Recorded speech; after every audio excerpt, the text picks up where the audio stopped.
Bom, e a gente continua repercutindo, trazendo aqui as últimas atualizações sobre o ex-presidente Jair Bolsonaro. Ontem a defesa acabou apresentando, o esclarecimento sobre os descumprimentos de medidas cautelares que foram revelados por investigação da Polícia Federal. Esse documento foi enviado ao Supremo Tribunal Federal e agora a gente vai bater um papo, mas trazendo um cenário amplo, sobre todas essas últimas informações. Para fazer essa análise, a gente conversa agora com o cientista político Rafael Cortes. Olá, tudo bem? Bom dia, bem-vindo. Bom dia, muito obrigado pela oportunidade. É um prazer estar conversando com você daqui da Batista. Bom, vamos começar então falar um pouquinho sobre o último acontecimento, que foi a defesa apresentada nesse prazo de 48 horas que foi dado pelo ministro Alexandre de Moraes. A defesa, mais uma vez, negando que houve qualquer descumprimento de medidas cautelares que foram impostas ao ex-presidente e detalhando alguns pontos, falando do vazamento dos áudios, falando da postura também do próprio Jair Bolsonaro. Queria que, de uma forma mais ampla, você analisasse agora como é que essa defesa chega, é mais do mesmo, Ela continua repetindo o que os advogados trouxeram ainda na primeira vez que foram acionados e o peso também político que tem essa defesa apresentada.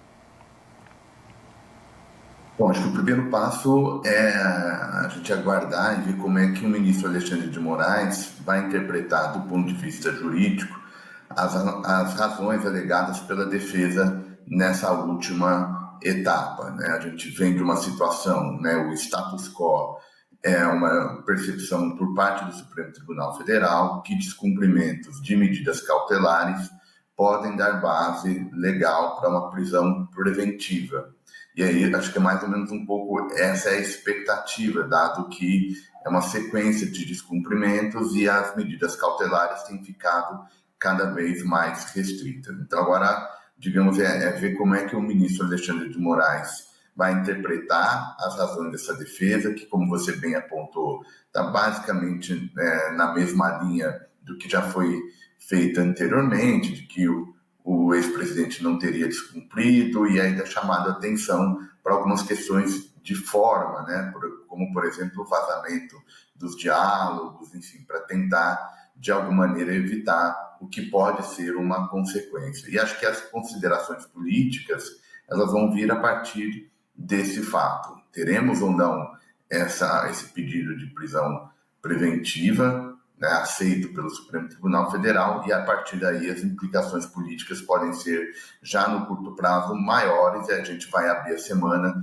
muito provavelmente, com muita instabilidade política. Caso contrário, se permanecer basicamente do jeito que está, ou eventualmente com alguma outra medida cautelar que o ministro Alexandre possa colocar, aí a expectativa mesmo é que, pelo aguardo do julgamento no início de setembro, pelo menos tal como previsto por enquanto. É claro que o ministro ele pode, como você bem explicou, mudar essa prisão domiciliar para prisão preventiva, mas neste momento não seria assim algo muito além do que já é esperado para essa situação de Bolsonaro? Não traria uma crise muito maior se mudasse esse regime tão perto já do julgamento do ex-presidente, que está marcado para o mês de setembro? Aqui tem um debate, quando a gente acompanha o debate entre juristas, e há uma certa divisão em relação ao que fazer nesse momento, se faz sentido transformar isso numa prisão preventiva a partir de riscos que eventualmente esse comportamento, não só do ex-presidente, mas enfim do entorno, que a gente cada vez mais aprende à medida que novas evidências vêm à luz. Então tem uma parte dos especialistas que estão dizendo, olha, na verdade já era caso dessa prisão preventiva, porque isso de fato coloca em risco o julgamento e o devido processo legal em relação aos atentados contra a democracia, o que a gente costuma chamar ali o inquérito do 8 de janeiro. Uma outra parte é um pouco mais cautelosa, no sentido de interpretar que risco que, de fato, o ex-presidente está colocando o processo.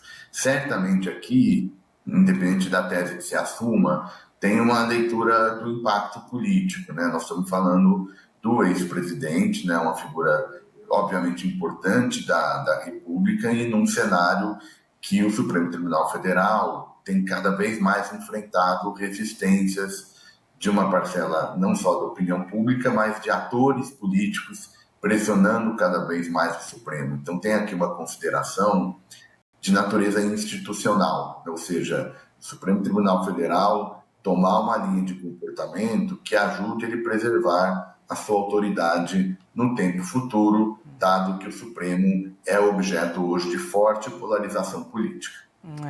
Rafael, outra coisa também, né, assim, nesses últimos dias a gente se debruçou bastante sobre esse assunto, porque é o assunto que marca aí o noticiário. E eu queria que você fizesse uma análise agora em relação ao atual momento da direita e aí do movimento bolsonarista no Brasil. Depois desses áudios que foram divulgados pela Polícia Federal, o ex-presidente Jair Bolsonaro, ele aparece, né, de uma forma, e aí, né, eu quero até a tua ajuda nessa construção, que a gente não era acostumado muito a observar. O ex-presidente, ele aparece numa situação, num papel de vulnerabilidade, está ali sendo, em alguns momentos, humilhado, né, vou dizer assim, pelo próprio filho. Aí, daqui a pouco, está ali conversando com o aliado, o pastor Silas Malafaia, também ouvindo palavras em tons mais agressivos, mudando um pouquinho esse perfil de protagonismo que o ex-presidente, né, sempre se colocou ali diante dos seus aliados. Eu acho que essa pergunta é boa porque ela tem duas dimensões, né? Ela tem essa primeira dimensão que é quase que micro, né? Comportamental, como os atores estão se comportando à luz do julgamento e todo o desdobramento, né? Porque a gente não só tem o julgamento, mas isso acabou batendo no problema bilateral Brasil e Estados Unidos, com tarifas, enfim, toda essa repercussão que a gente tem visto como resultado da estratégia da defesa política do ex-presidente Bolsonaro e seus assessores mais próximos. Então, os áudios trouxeram evidências de como se comportam esses atores, uma percepção de vulnerabilidade, uma percepção também de desconfiança. A gente olha a fala do deputado Eduardo Bolsonaro em relação ao próprio pai, desconfiando do comportamento do ex-presidente no tocante à sua sucessão, a sinalizar apoios a outros homens da direita. Então tem essa desconfiança em relação ao, por exemplo, o governador de São Paulo, Tarcísio, e tem também uma espécie de expectativa por parte de alguns dos seus liderados, e aí eu me refiro à personificação, o pastor Silas Malafaia, de que o Bolsonaro adote uma postura com seus próprios filhos, né? Então também tem uma crítica ali ao núcleo familiar. Então, se a gente olha nessa dimensão meio comportamental, dá para extrair muita coisa do estado atual da direita. Quando a gente traz um pouco a discussão, e por isso que a sua pergunta foi interessante, o que a gente nota é uma divisão desse chamado antipetismo em termos de estratégias, em termos do que fazer em 2026 para enfrentar a campanha de reeleição. E a resposta a isso tem que passar pelo comportamento do ex-presidente Bolsonaro. A gente olha que vários desses governadores que se colocam como candidatos em 2026, eles são muito relutantes em realmente fazer um distanciamento e se afastar da figura do ex-presidente Bolsonaro. Então, eles parecem aguardar uma decisão do que o ex-presidente vai fazer. O problema é que ele tem um julgamento batendo a porta, enfim, ele tem constrangimentos pessoais. Por isso, todo esse imbróglio da direita que acaba ajudando a campanha de reeleição, e o governo, pelo menos nesse momento, vive uma melhor fase, digamos, do ponto de vista da preparação para as eleições de 2026. E essas mudanças ou essas conversas, elas devem ser firmadas agora, né? Até pensando num nome forte aí da direita para o próximo ano. E aí eu não estou falando nem de ideologias lá do A, lá do B, mas é um movimento que o governo Bolsonaro, até quando ele ainda era presidente, já foi marcado por muitas crises, muitas críticas, né? Esse potencial de gerar situações que, com muita repercussão, né, da população, gerando essa separação também na população, já é uma marca de governo. Mas, neste momento, você disse sobre essa linha de espera, né, que os aliados pelo menos até pelo que a gente tem acompanhado de repercussão, tem aderido, né? Vamos ver o que vai dar, vamos ver até onde essa situação envolvendo o ex-presidente Jair Bolsonaro pode ir, mas já há pelo menos sinalizações de que está um pouco mais enfraquecida aí essa relação. A gente coloca muito a figura do governador Tarcísio de Freitas, né, como nome forte, um nome que talvez ganharia esse apoio com mais facilidade. Mas tirando aí, né, do ex-presidente Tarcísio de Freitas, neste momento já há também outras alternativas que possam, ou pelo menos sinalizadas aí pela oposição, pelos aliados, na verdade, de Bolsonaro, oposição ao governo? Não há dúvida, acho que uma das principais implicações do tarifaço, desse problema bilateral Brasil-Estados Unidos, tem a ver com isso impactou a direita, né, e a coordenação do campo político para 26.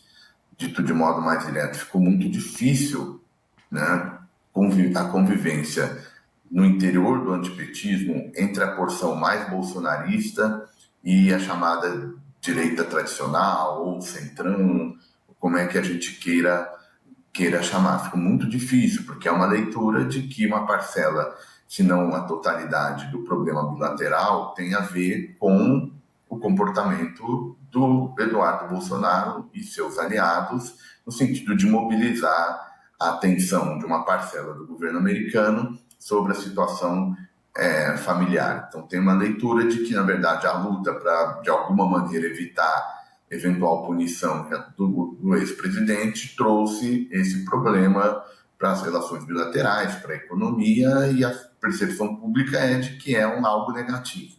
Então, como é que vai conviver, né? Como é que quem vai disputar a eleição pela direita em 26 vai conviver com esse grupo político que foi responsável, ou pelo menos a percepção majoritária da responsabilidade por um problema, ou seja, os governadores que tentam se colocar como alternativa, eles ficam um pouco sem discurso, alguns mais, outros menos. O governador de São Paulo, por exemplo, em algum momento foi lá, postou uma foto de boneco com Trump e teve que recuar, teve que adotar um comportamento mais cuidadoso, sob pena de ter a sua rejeição também elevada. Então, o que a gente tem certeza, né? É difícil antecipar tudo o que vai acontecer, mas parece que esse quadro de divisão do antipetismo, acho que isso é um dado que agora o campo vai precisar trabalhar e resolver, pensando lá em 2026.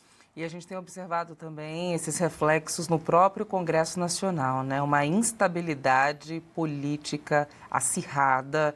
Temos, até mais cedo aqui nós mostramos a última fala do ministro Alexandre de Moraes, ele que participou de um evento, disse que, colocando de forma mais enfática a postura de que não vou recuar, minhas decisões, né, são pautadas e são chanceladas também por outros membros do Supremo Tribunal Federal, colocando ali o judiciário como uma esfera muito forte neste momento, nessa discussão que envolve política, envolve economia, justiça, envolve tudo, e o reflexo que a gente tem observado nos últimos dias também, essa instabilidade nas próprias pautas e relações do Congresso. Não que essa relação tenha sido pacífica, muito pacífica em algum momento, né? Mas esse segundo semestre, ele vem assim com esse aspecto mais pesado, né, nesse cenário político brasileiro.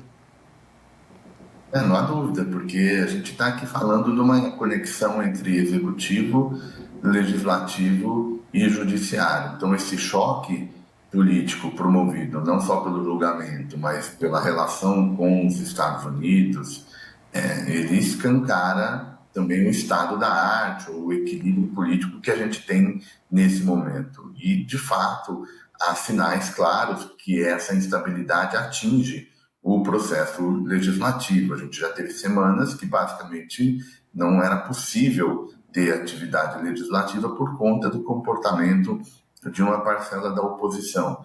Mesmo quando a gente olha a pauta dos debates, é também ainda muito condicionada pela essa questão político-institucional. Então ainda vai ter anistia, não vai ter, como próximo a estar, vai ser votado agora, vai ser lá para frente. Então, ninguém consegue tirar isso do radar, mas, ao mesmo tempo, o projeto não é votado. Então, fica aquela fase de muita incerteza.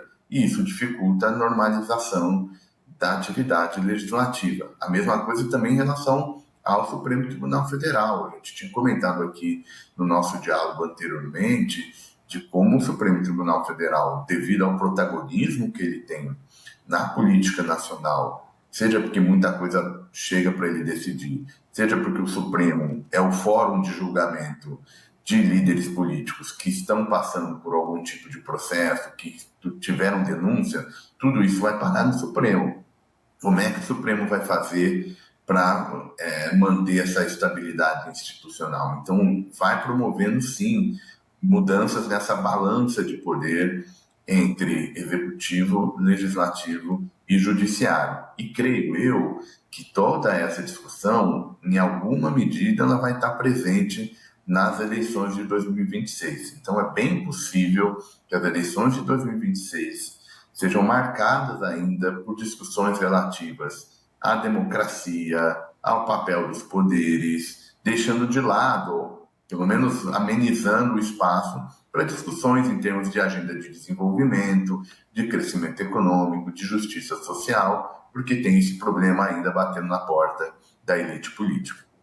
Rafael, muito obrigada, viu, pela análise, obrigada por esse bate-papo. Vamos ficar de olho aí nos próximos capítulos. Até uma próxima por aqui também na Band News TV.